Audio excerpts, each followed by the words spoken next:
This is $20 million in cash right here. Here's $300,000 in singles, $30 million in $100 bills.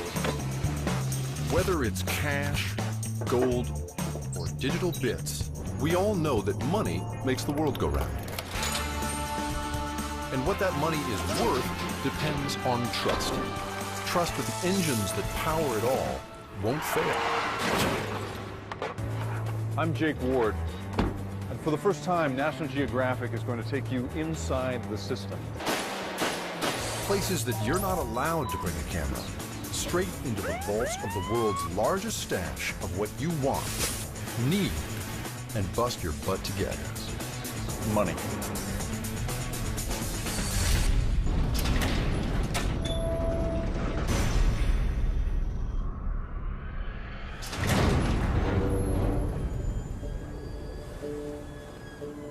One of the places that truly controls money is the Central Bank of the United States, the Federal Reserve.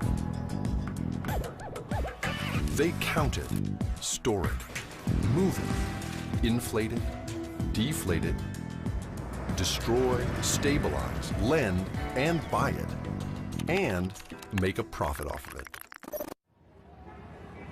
But above all, they protect it. And it's not just cash. For over 80 years, armored vehicles have navigated Manhattan's narrow streets, carrying millions and sometimes billions in gold deposits in and out of the one Federal Reserve Bank trusted enough to guard almost 1/4 of the world's entire gold supply. You heard it right. Nearly 25% lives here at 33 Liberty Street.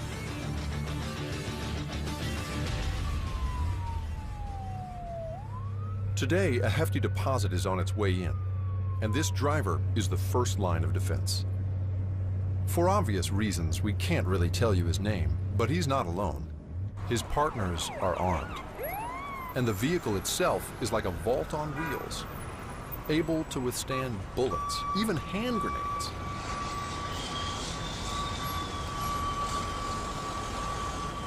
Delivery is a well-choreographed and deadly serious exchange between the driver and the Federal Reserve's police force.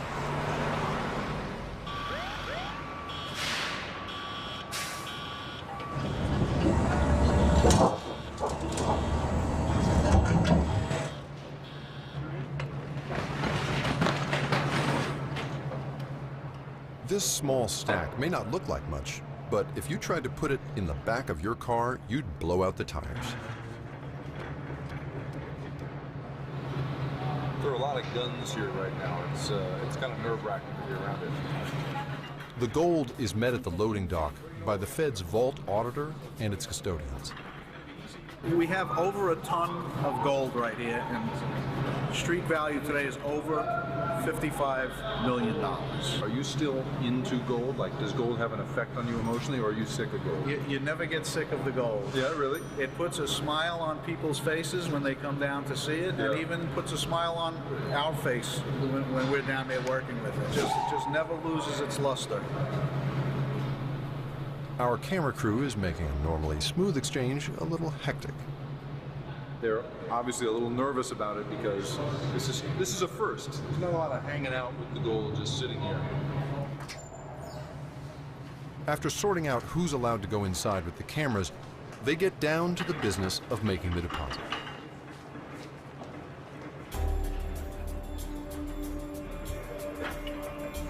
There's an almost sacred ritual that handlers go through when moving gold. It's all very quiet and solemn, no chit-chat or small talk.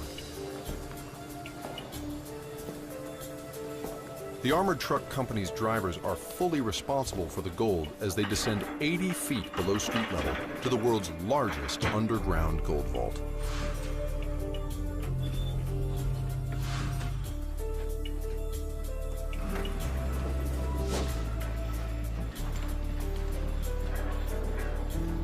Only at the entrance does it officially become the keep of the New York Fed. And this is the way it's been done since the Fed first opened the vault in 1924.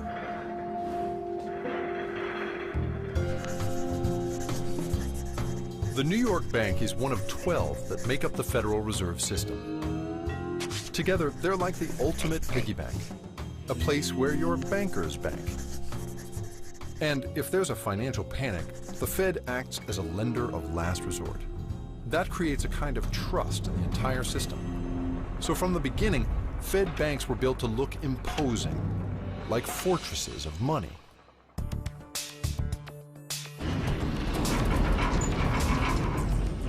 The New York Fed's vault rests on bedrock to handle the weight of the gold. Engineers dreamed up an ingenious way to guard it. A 90-ton steel cylinder that revolves vertically in a 140-ton steel and concrete frame. When it rotates, it drops 3/4 of an inch to create an air and watertight seal. No one person is given all of the combinations or keys to the various locking systems, so someone is always watching.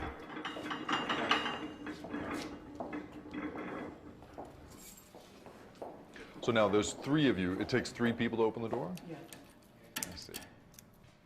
2 vault custodians and an auditor.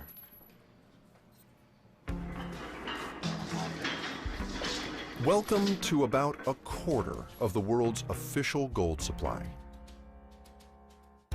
Just one of these bars is worth $640,000. So we're talking upwards of $380 billion. The bars are weighed on a good old-fashioned balance scale. Once everything's on, Yeah. you're going to turn the crank. Okay. It's going to be a little, not that difficult, a little bit, because all that weight will be on it. It's a critical step because each bar is slightly different, making each deposit unique. The scale measures down to 1/100th of an ounce. That's about 1/3 of a paper bill. Still, that's worth about $17.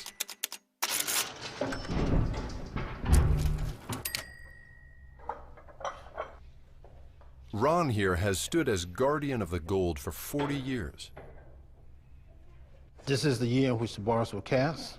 This is the purity, and this is the maker of the bar, the assayer, and this is a serial number. Each bar has to have its own serial number. What happens if you drop a bar like this on your feet? If you don't have this on, you'll be in the hospital. Yeah.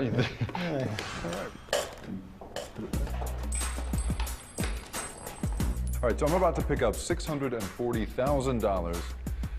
That is a life-changing sum of money. Whoa, whoa. It is so much heavier than you think it's gonna be. Gold is very dense. Wow.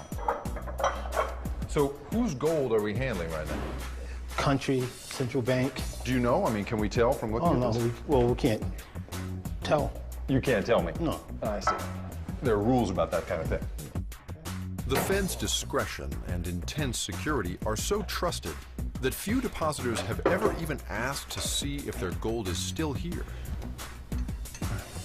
So let's say that, you know, one of these bars got out of the vault, God forbid, and out into the street, and somebody melted it down. Would there be any way of identifying this gold again? Not if they melted it down. No. But if they tried to sell it like this here, they would find out. For thousands of years, people used gold as money. And why not? It's shiny, it's pretty, and like the man said, once you melt it down, it's untraceable. Or put another way, it's the perfect recyclable money.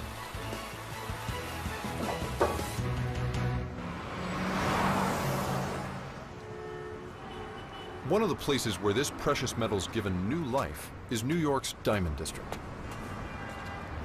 On these 2 blocks of New York, $24 billion in cash changes hands every year.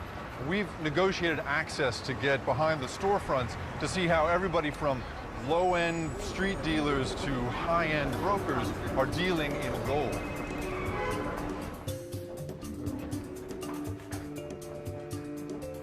Hello. Hello, how you doing, sir?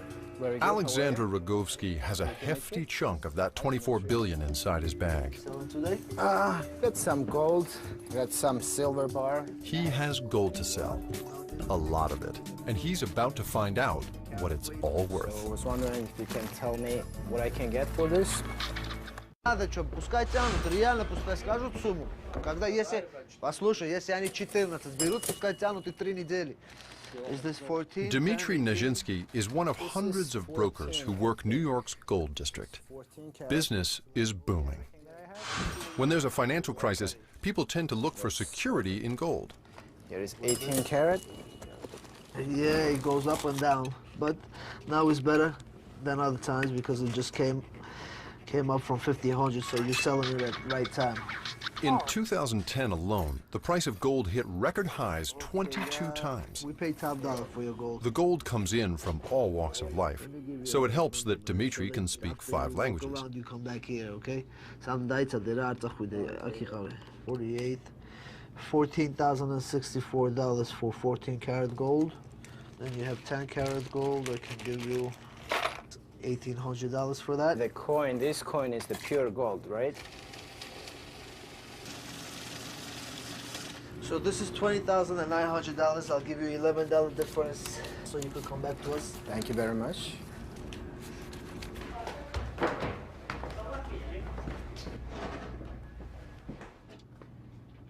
Dimitri? Yes. Hi. I'm Jake. Hi. How are you? Very nice nice to meet you. to meet you. Thank you for having me. Sure. And how much do you see in a day? How many people come through here? In a day, it depends. It could be anywhere from 5 to 50, 70 people a day. What happens to the gold once you've got it, right? You buy a day's worth of gold. What do you then do with it?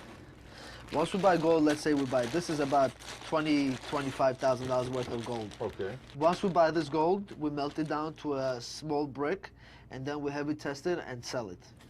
Can I watch you Sure, melt it down? definitely, sure. I'd like to see it. Now most of the jewelry we have is 14 karat. The nooks and crannies of the Gold District are full of places like this. Millions of dollars flowing in and out. Some, like Dimitri's, even have a foundry in the basement.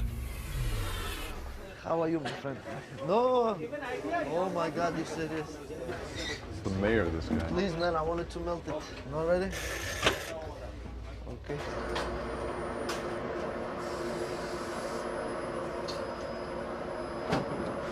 It's kind of an amazing thing, right? This is, people's memories, their treasured heirlooms. Some of it was in the ground 1,000 years ago, some of it was a pair of earrings 1,000 years ago, and now it's all been melted back down again, and someday it will be somebody else's heirloom. It's crazy how liquid this really is.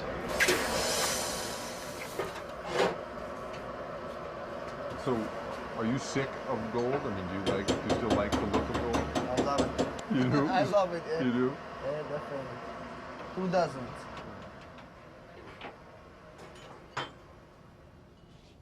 The gold that leaves here is recast and reborn as another person's treasure, continuing to make money along the way. And sometimes that treasure is a lot closer than you think. Every couple of hours, trillions of dollars change hands. All that money used to be backed by gold, but not anymore. Today, our buck is backed by a promise from the U.S. government. The fact that it all works, based on trust alone, is simply taken for granted.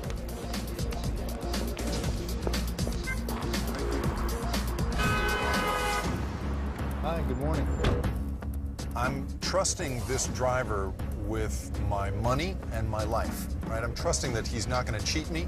I'm trusting he's going to take the fastest and most efficient route possible. And I'm trusting him not to kill us both. Ooh. That kind of trust is at the heart of the financial world. The whole system is built on the assumption that our cash and our credit cards and even our bank accounts are worth something. But what I want to know is, who's in charge?